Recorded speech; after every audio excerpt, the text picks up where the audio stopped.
Hello everyone, welcome back to another video where today I wanted to take a look at some of the early reviews for Doctor Who Joy to the World. The review embargo for this episode seemed to have lifted last night. Obviously a lot of the press were invited to do sort of early screenings and then basically get their articles out talking about the episode in advance, as is usually the case with Doctor Who. So I wanted to go through a couple of the reviews for this episode, and the positive news is that this episode, broadly, from what I've been telling from most of the major outlets, seems to have been received fairly positively. One of the drawbacks is there seems to be some controversy surrounding the ending. Multiple of these articles make mention of the ending being somewhat controversial, somewhat divisive, which I'll be honest, has me slightly nervous, because for once I'd like to sit through a Doctor Who episode and it not turn into a huge debate how it ended, or, you know, what big drama kind of unfolds surrounding it.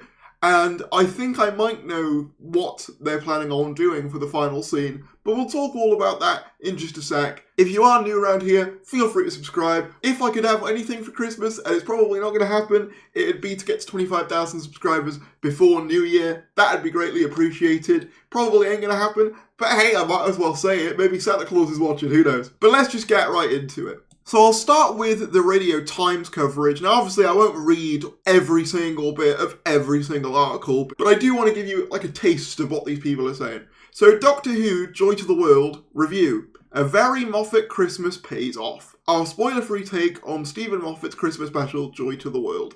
And it's got a 4-star review. This is written by Louise Griffin. It's a universally acknowledged truth, or should be, that Doctor Who belongs on Christmas Day. I agree. And this year, we're getting festive at the Time Hotel in Joy to the World. Former showrunner Stephen Moffat has returned to pen the Christmas special for the first time in 7 years for an episode that begins as a festive romp through time, but in true Moffat fashion, takes a rather devastating turn. From the off, Joy to the World doesn't slow down for a second. We're immediately thrown into World War II onto the Orient Express, the base camp of Mount Everest, and the Sandringham Hotel in 2024, where we meet Joy before returning to the sprawling Time Hotel years and years into the future. I'm not sure whether that was a deliberate years and years reference, but obviously we've seen most of this, right? This is how the story opens. We see the Doctor flicking between a bunch of different locations before we cut to Nicola Coughlan. That's what we saw at, I believe it was Comic-Con. I'm assuming that's the pre-credit sequence, and post-credits will be literally the scene we saw in the most recent trailer of Gatwa stepping out into the Time Hotel. As for the Time Hotel, it's surprising. It has never been done before at some point in Doctor Who history. It just shoots the show so well, especially at Christmas.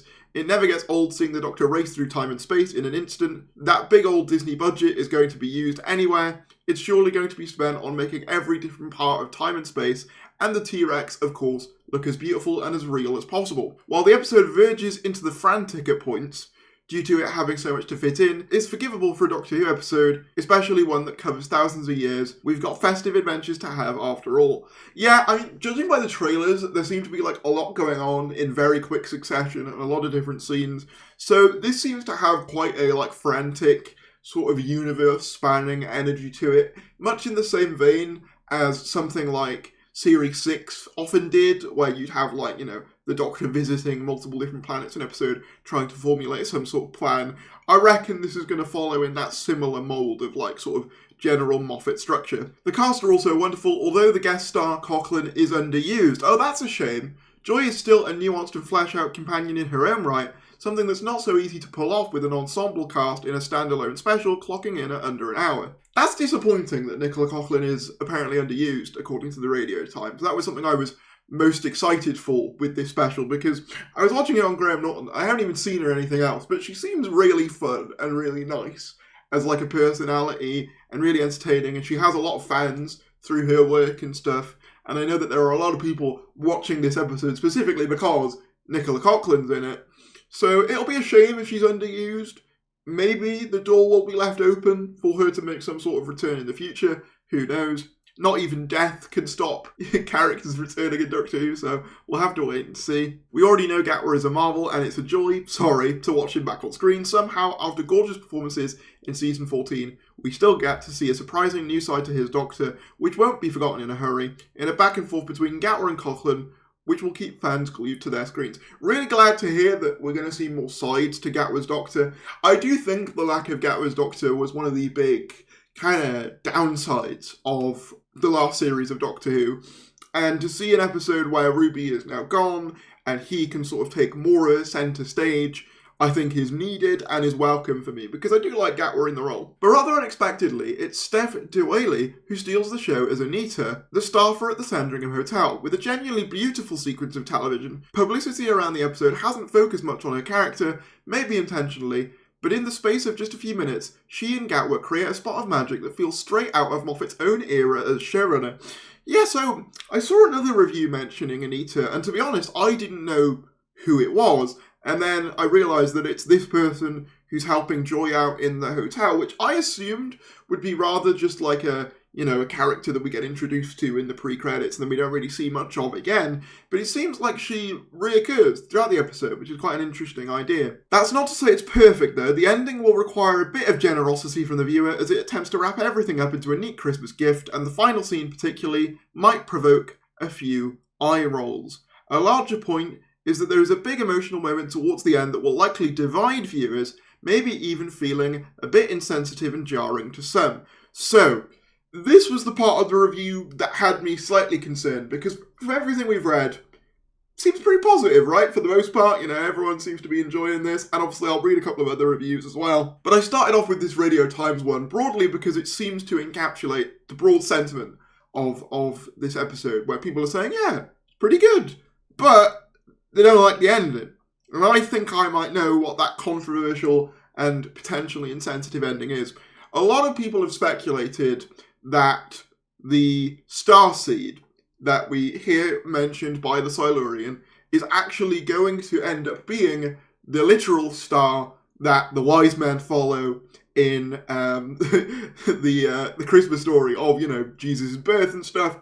And Moffat did say in an interview it will answer the oldest question kids have always had, and the question you've always had since you were a kid, which I'm assuming he means, where did the star come from in like the Jesus story, or something to that effect.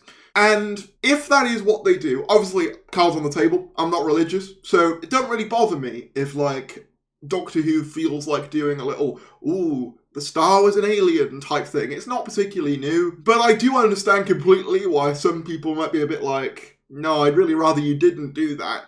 And given the way that this has been framed and the speculation around that scene is becoming more and more likely in my head, and I can totally understand why some people would be like against that completely, and it's I guess your own personal mileage is going to vary on that entirely. Some people might take it in jest, while others might see it as, kind of insensitive to their religion. And obviously, it's also worth noting that Boom as well, which is Moffat's previous outing, also did stoke some controversy, although being broadly positively received due to its depiction of religion as well. So I hope that this isn't like something that lets the episode down and kind of leaves people on a sour taste, because broadly the reception to this, at least from the media, seems to have been positive. But this is a recurring criticism I've seen for this episode in multiple of these reviews, including the Telegraph, which I wouldn't normally read,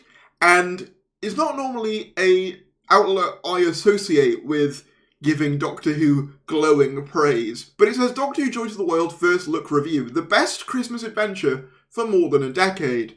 And it's been given 4 out of 5 stars. Ncuti Gatwa and Nicola Coughlan both sparkle in this irresistible romp. So again, pretty positive. It's the most wonderful Time Lord, Joy to the World, the special episode of Doctor Who BBC One, fuses futuristic sci-fi with festive tradition in an irresistible romp. The result is the best Christmas adventure for more than a decade. There's something here for all generations to enjoy: roaring dinosaurs, Indiana Jones style daring do with a lasso, and a trip to the Orient Express, to complete with a nod to Agatha Christie. Clever observational comedy gives way to rom-com style sentimentality, truly a festive special for the whole family. There's even a fairy tale ending that literally couldn't be more Christmassy. So once again, what could be more Christmas than literally going to the birth of Christ? It doesn't get much more Christmassy than that, which is kind of why I'm thinking that this whole idea probably is going to happen. Setting the story in the Time Hotel, where all of human history is available as a mini-break, is an ingenious device, that enables the action to hop hyperactively between eras and locations. We're whisked from wartime Manchester to Tudor England,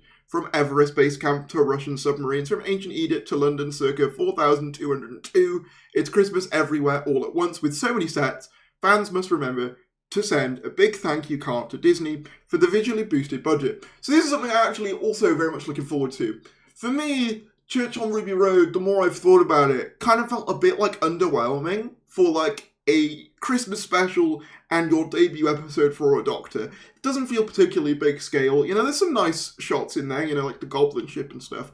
But for, you know, the beginning of the Gatwa Disney era, I think you'd sort of expect something a bit bigger to really show off what this can do. And having like these multiple locations of the pyramids, of, you know, London in 4202, of World War II, all in one episode, that to me seems like it'll be a much better sort of demonstration of the show's current state than something like Church on Ruby Road or even Space Babies was, both of which kind of felt quite small scale for opening up this new era of the programme. Through it all, the 15th Doctor Ncuti Gatwa pursues a mysterious briefcase with something momentous inside. So that's why I'm thinking, is that the star? Danger lurks between secret doorways, a deadly plan to destroy the universe just in time for Christmas. Having fully settled into his swishy leather coat, Gatwa wears it well. His performance is all twinkling charisma and heartfelt emotion. This episode is written by former showrunner Stephen Moffat, meaning that as well as a zinger-stuffed script and giddy narrative pace, there's timey-wimey trickery all over which to remove your paper crown and scratch your head. Scientific gobbledygook about time paradoxes, quantum seals, and psychic grafts provide a handy get out from any pesky plotting problems. Mainly though, it's fun and frenetic, stuffed with playful gags like a bulging Santa's sack. There's a running joke about mansplaining, a cutely retro reference to Mr. Is that Mr. Bean or Mr. Ben? I don't know. And a delightful visual homage to The Sorcerer's Apprentice. Callbacks to recent Who history include a mention of Isaac Newton's misnamed discovery of Mavity. Moffat even manages a cheeky wink to his own adaptation of Audrey Niffinger's The Time Traveller's Wife. I don't know what the running gag about mansplaining is going to be about. That could be quite cringe. I remember, what was it? Was it like Series 10? There was like that cringe line of, is the future going to be all girl? We can only hope, which was a bit cringe. So I'm hoping that's not too bad. Obviously, I will say that this is the Telegraph, so they are going to focus a bit more on that side of it. Joy also tees up the next series by telling the Doctor that he shouldn't travel through time and space alone, so need to find himself a new friend. Cue Verada Sethu's character as the next companion in 2025. Colgan is, however, saddled with a jarring political rant which won't placate critics of Doctor Who's perceived wokeness. I'll be interested to see what that is. Obviously, none of the others have mentioned this, and obviously with each publication they're going to have their own things that they prioritise, and for the Telegraph they are more political than the others, so that is worth addressing, but I'll be interested to see how that's handled. Short of Brussels sprouts coming down your chimney, this special couldn't be more festive. Characters play board games and exchange Christmas cards. The Doctor wanders about happily in his dressing gown. There's snow, a guiding star, again, an angel, and a rousing chorus of Old Lang Syne. It all builds to a tear-jerking climax, which wouldn't make much sense on the other 364 days of the year, but does on Christmas. Well, kind of. Joy to the world, indeed.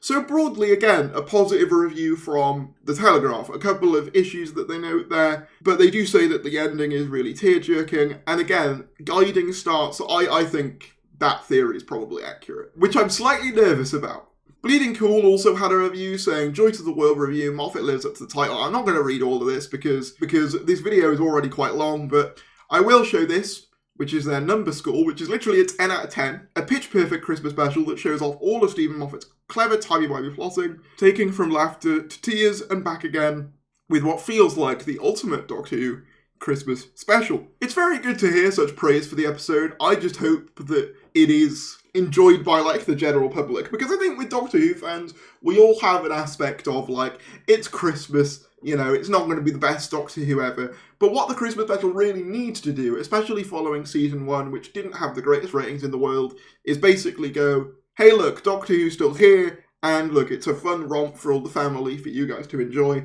Especially with the time slot this year being directly sandwiched between Strictly Come Dancing and Wallace and Gromit, I'm expecting, you know, quite a much bigger audience for this than season 1. So it really needs to make a good impression for the sake of Season 2 and Doctor Who's future, which is why I made a video some time ago saying that, like, Joy to the World was, like, Doctor Who's last big chance to make an impression. And what I meant by that was essentially to say that if we want Doctor Who to be renewed, which of course I do, and if you want the Disney deal to be renewed, which I know some people, would be happy to see the back of Disney, I do think it is good for the show in a few ways. But if we want all of that to continue, I think this episode particularly needs to leave a good impression so people tune in for Season 2.